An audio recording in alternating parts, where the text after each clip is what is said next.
Josh Brown, your book is called Clash of the Financial Pundits. It is. When a financial pundit writes a book about pundits, does that mean there's a top in the market? Probably. So why'd you write the book? I wrote the book because I thought it would be helpful, having been on both sides, to give people some context on what they're hearing and seeing in the financial media each day. And I remember watching Louis Rukeyser when I was a kid thinking this is the most boring financial channel ever. Now people watch shows like your show, Fast Money on CNBC, and it's more like ESPN. Have our attention spans shrunk that much that that's the way we have to consume the media now? I think that it's a bit unfortunate. I don't know how a show like Louis Rukeyser would do in today's atmosphere. I happen to think that was the best show ever made about investing. But I think right now, not just in finance, just in general, people read less books. They're more apt to log on to Twitter or a blog or thestreet.com or TV. That's a little bit unfortunate, I think. But it is what it is. Are we better off as investors watching those long shows like Louis Rukeyser as opposed to getting it in snippets, like a 3-minute video like we're doing right now?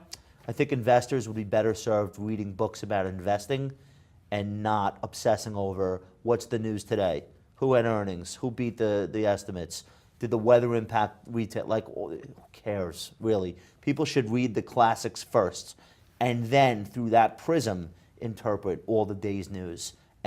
Most people are backwards. News, news, news, news, news. I have no idea what I'm doing as an investor. So it's, A lot of so-called financial pundits took a lot of heat because they didn't report the crash. They didn't get the crash right. Is that deservedly so?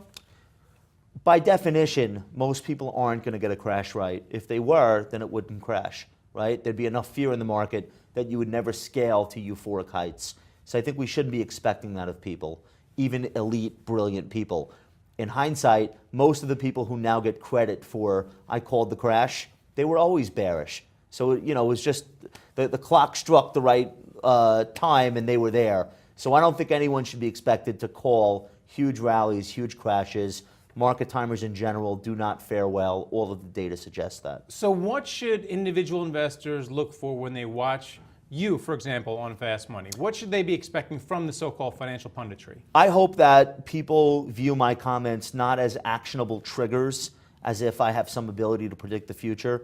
I hope that people instead listen to the things that I'm writing or saying and using that for context to make them a little bit more educated about what's happening so that they can make better decisions for themselves, so they can think about longer-term time horizons. I find most of my commentary is really debunking whether or not things matter. And it's every day. Should we worry about Italian bond yields? No, shut up. Should we worry about same-store sales? Probably not, shut up. And if I do that enough, it's not that I'm trying to be sarcastic. If I do that enough, I feel like it'll kind of recenter people on the stuff that matters, which is, when am I retiring? How much money do I need? What's the best way to get there historically?